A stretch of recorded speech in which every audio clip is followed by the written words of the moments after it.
typed in English. See, you can search by these things, but you can also put in your own keywords. So here's English majors in Buffalo, or someone who has something to do with English, and I can see what they're doing.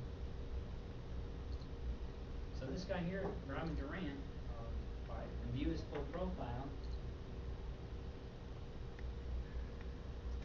And look at his thing, and sure enough, he's probably an English major. Yeah. Master's in English. So I can see where he went now. And what you'll learn is, you know what? These people, it really helped that they had an advanced degree. It really helped that they got an MBA or a master's. You know? So maybe I should think about that. This is that skills and experience section. A lot of people don't kind of get that. Now, one of the nice things about that section is when I'm in my profile, so I'm going to go to my profile, I'm going to go to edit. There's me. You see where it says edit next to these, so I can change these things. You can change these things anytime you want. Okay? Now, you scroll down, and then there's where it says, oh, I even have my high school in there. You never put your high school on a resume, but on LinkedIn you might put it on because then I can see where my high school alums are. I just had a group of grammar schools people find me on LinkedIn. Oh, wow. A whole bunch of us just connected. Really? Wow. So there's my groups. Can I give a word of caution when you guys are putting in your school name? We are University at Buffalo. Never pick anything that has the word college in it. That is the wrong school. Yeah. Okay? And sometimes it reads differently below in your section, in your profile, and then at the top of the page. I actually sent them an issue about this. Yeah. So look at, I would say State University of New York at Buffalo. That's how I would say it. Okay. Now, the skills section. I call them these skill blocks. Okay. So skills and experience. So I add a skill. Now, as an electrical engineer, what's a skill that you might have? Programming skill, whatever. MATLAB, sure. So I go MATLAB. So I can add that in there. And now also, let's say C++. C. Now not only does it give me C++, it gives me other related things. So this could really prompt you to see skills that are in their database that you would never think of putting in your program. Maybe it's, environmental, okay? So environmental, how about environmental management, environmental impact analysis, environmental design, compliance, okay? I would have never thought to put those in there if I didn't see them in that list. Now, why are these things so important is because if I'm a recruiter and I'm looking for someone to fill an environmental compliance job, what I'm going to do is I'm going to go to the More tab, and then I'm going to hit Skills. I'm going to type in here environmental compliance, and it's going to show me people who have somewhere in their profile environmental compliance. So you could easily show up in this profile, especially if the person's, if that recruiter has connections to UB, to the School of Management, to Career Services, your names are going to come up there first because your chances are you're connected to people at UB. Okay?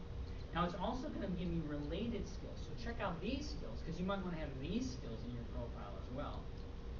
Now not only will it show me, it'll give me a description of that skill. It'll show me, again, professionals in that skill, related companies that use that skill, jobs about related environmental compliance, jobs posted, locations, where they are, groups, remember the whole groups? So this is a way to find groups around your skill, so I might join one of those groups. So not only will it help you,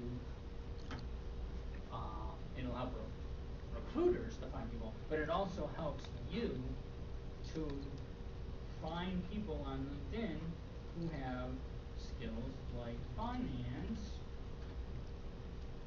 corporate finance, trade finance, international finance. Here's international finance. If I'm interested in international finance, I check out their profiles. And remember, whenever I talk to a recruiter, I tell them you know what? We've been really talking up LinkedIn at UB. So I tell recruiters, if you want to look for students, look on LinkedIn. Not that they're not looking anyway. So they will look.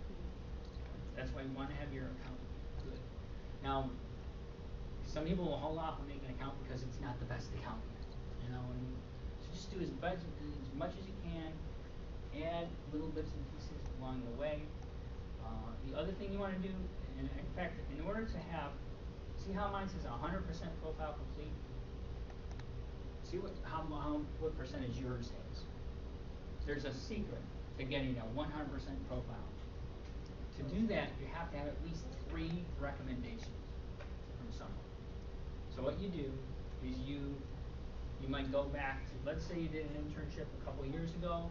Well, you could contact someone through LinkedIn, say, oh, I was an intern there, I was wondering if you could write me a LinkedIn recommendation for that job.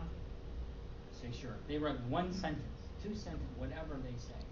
Boom, it's in there as a recommendation. You also may want to write recommendations for other people. I'm really good at writing recommendations for people.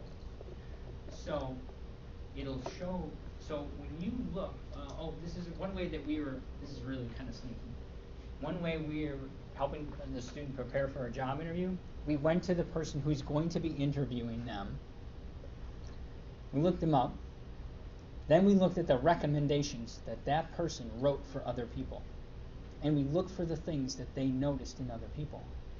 So he knew to talk about that at that interview. No book is going to tell you that. It's just something that the more we use LinkedIn, the more we realize how powerful it can be, you know, and how creative you can be with it. We're doing a lot with StrengthsQuest now in our office, StrengthsFinder. So we went into, watch this, Pam, you like StrengthsQuest, right? We went into here, and the title of the company was Life Technologies. And that's a marketing issue you're talking about. Life Technologies. Then we went into keyword Strengths Finder. Remember, we might call it StrengthsQuest, but it's really a Strengths Finder assessment. We did a search. So James Z, he's in Buffalo, and he happens to have his top 5 strengths listed on his account. And other people will too. In this book has nothing to do with StrengthsFinder. And yet one of the samples of an account that they give at the beginning, someone put their top 5 strengths in here. So now so that student they're going to use their strengths to talk about the interview. So when someone says, what are your strengths? They don't have to say, I'm a people person, right? They could say, I'm really good at empathizing with people or something like that, right? And how could that help you, in the job? So now, if he's talking about StrengthsFinder and he knows that company probably already uses it, that's another thing. They're going to be like, oh, wow, you know StrengthsFinder? And you can do that with just like anything, really. Okay, I think we're wrapping up here. Any kind of question? What kind of questions do you have?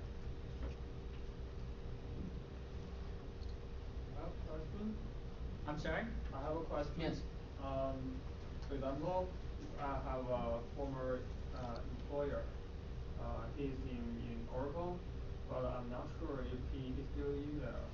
Can I use some LinkedIn connection to let them to give me recommendation or apply? Oh, well, if he's still if he has a LinkedIn account, you'll find him. Just type in his name. You'll find him no matter what company he's at now. As long as there's not somebody named exactly the same name, and you can. Oh my gosh, this is a great story.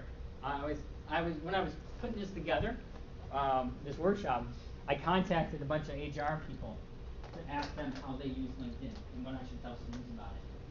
And a woman called me from Ingram Micro, and I couldn't hear her last name on the message.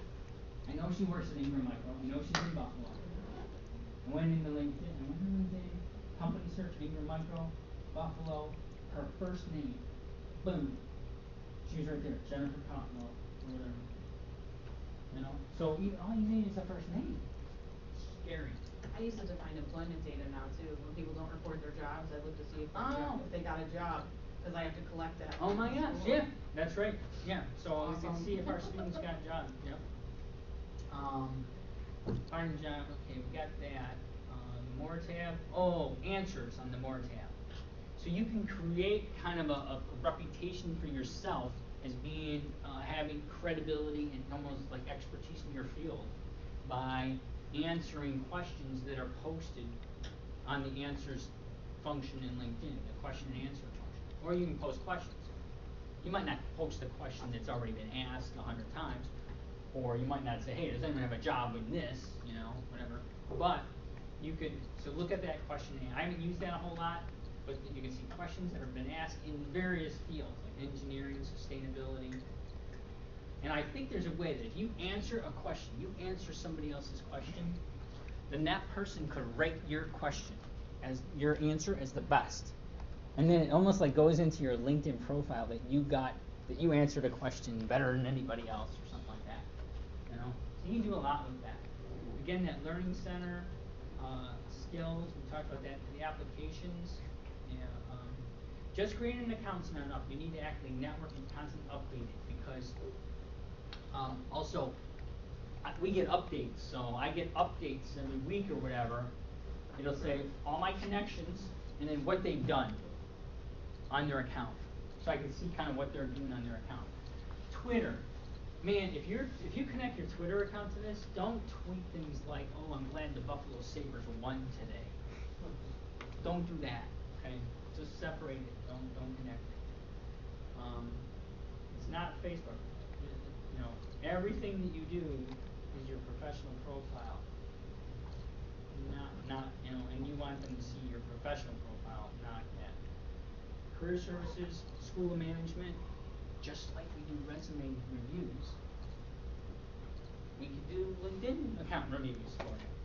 In fact, every time I do a resume review for a student, I hand them that handout on LinkedIn and say, hey, you look great on paper, but the only people who will see that paper resume are someone you mail it to or hand it to or email it to. Why not? You spend so much time making this a great resume, make it on a LinkedIn account so virtually a lot of people can see it.